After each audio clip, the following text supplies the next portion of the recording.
G'day, what we're demonstrating this afternoon is just some of the basic winch maintenance. Do this every couple of months and it'll make sure that your winch is in good working order for when you need it. So what we've done is disengage the clutch.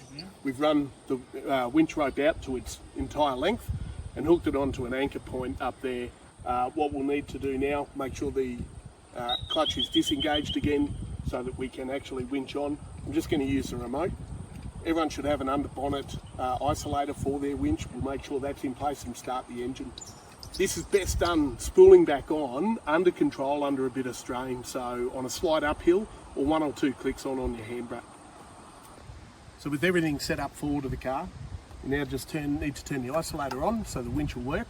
We'll start the engine, put it in neutral, a click on the handbrake to give it some tension, gloves, and I'm just going to use the wireless remote and we'll spool it on.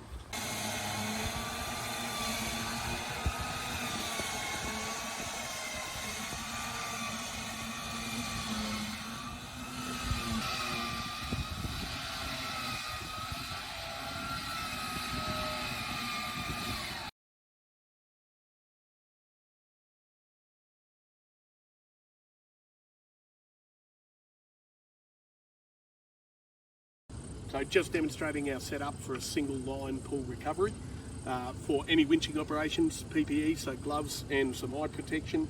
We also always use a dampener every time we're winching. That goes down the end closest to the hook so that should something fail here, and that's where the join is, so should something fail, it'll help bring the winch and everything, winch rope down to the ground and avoid injury and potentially damage to vehicles.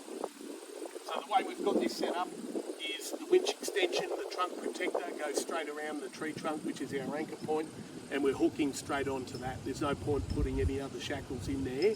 Let's just have as minimal joins as we can.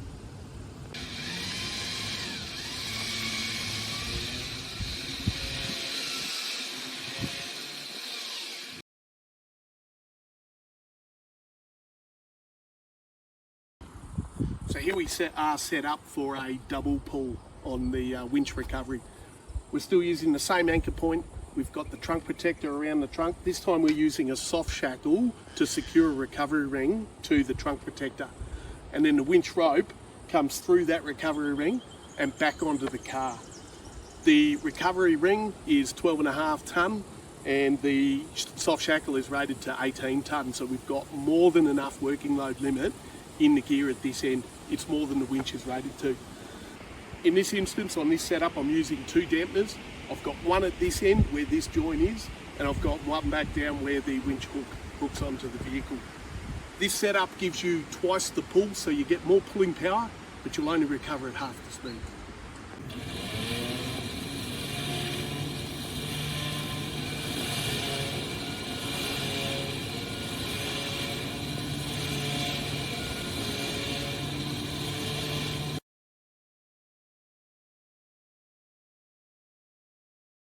So what we're demonstrating here is a winch setup for when your recovery point is not on the line of your recovery.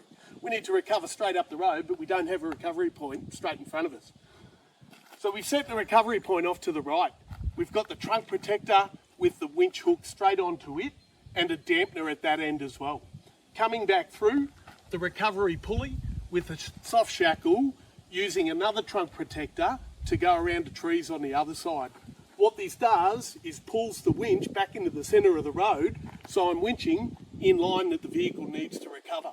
And another dampener here just for added safety.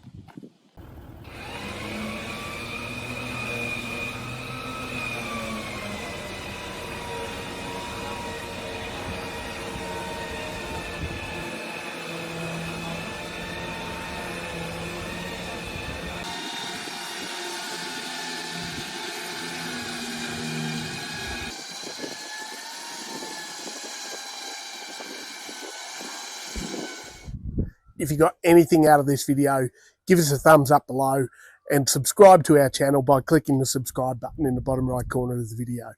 If you've got any questions on this insight or want to suggest a topic for a future insight, you can email us or you can contact us through our website.